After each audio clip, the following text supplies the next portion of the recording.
Mr. Jordan votes yes. Mr. Poe? Yes. Mr. Poe votes yes. Mr. Marino? Yes. Mr. Marino votes yes. Mr. Gowdy?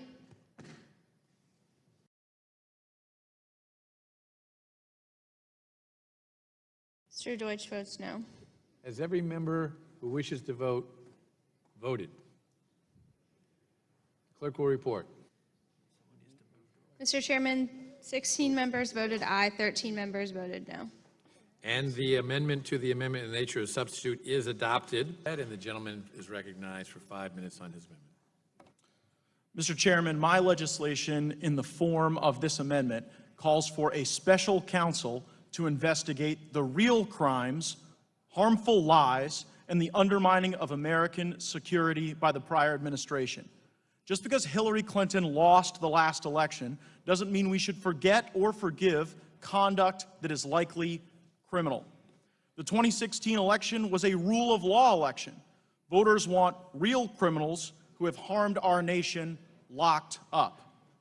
Susan Rice's unmasking of members of the Trump transition team is a serious matter for which there has been no accountability yet. Loretta Lynch directed James Comey to call the Clinton email scandal a matter and not an investigation. We need to know why the Attorney General of the United States directed the FBI director to lie to the American people.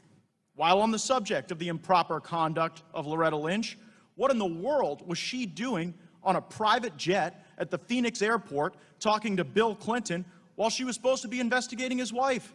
This is somewhere on the continuum between unethical and illegal, and we need an investigation of Tarmac Gate. We need to know why the Obama administration gave immunity deals to potential Hillary Clinton co-conspirators. Think about that, giving immunity to people who potentially worked with Hillary Clinton to break the law. Let's get to the bottom of the Clinton Foundation. Cash was flowing to the Clinton Foundation while the Uranium One deal was at work. That's real collusion that threatens America's security. I do suspect that there was Russia collusion in the 2016 election, but the only actual evidence of that collusion is tied to Fusion GPS, a company that was creating fake dossiers on then-candidate Trump and spreading them both before and after the election to undermine his legitimate presidency. Now, federal statute 600.1 outlines the criteria for special counsel.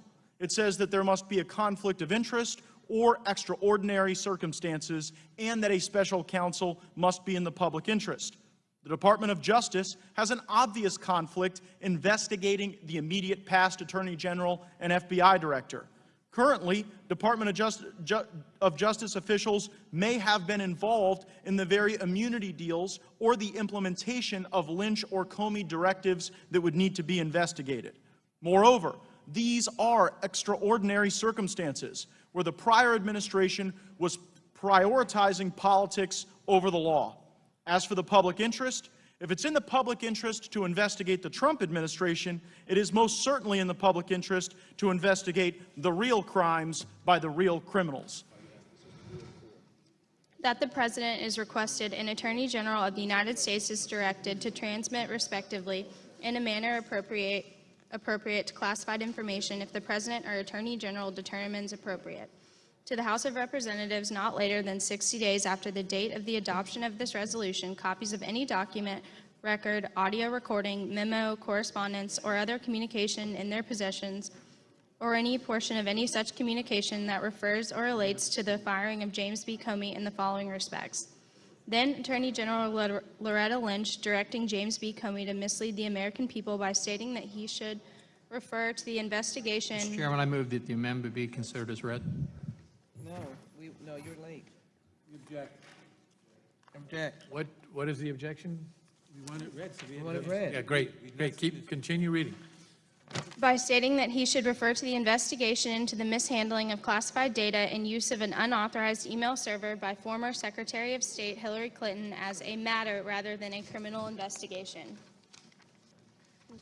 Leaks by James B. Comey to Columbia University law professor Daniel Richman regarding conversations had between President Donald Trump and then FBI Director James B. Comey, and how the leaked information was purposefully released to lead to the appointment of a special counsel Robert Mueller, a longtime friend of James Comey.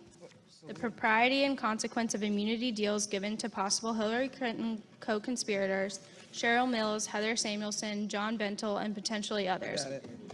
by the Federal Bureau of Investigation during the criminal investigation James B. Comey led into Hillary Clinton's misconduct. The decision by James B. Comey to usurp the authority of then Attorney General Loretta Lynch in his unusual announcement that criminal charges would not be brought against Hillary Clinton following her unlawful use of a private email server and mishandling of classified information. James B. Comey's knowledge and impressions of any ex parte conversation between then Attorney General Loretta Lynch and former President Bill Clinton on June 27, 2016 at a Phoenix airport on a private jet.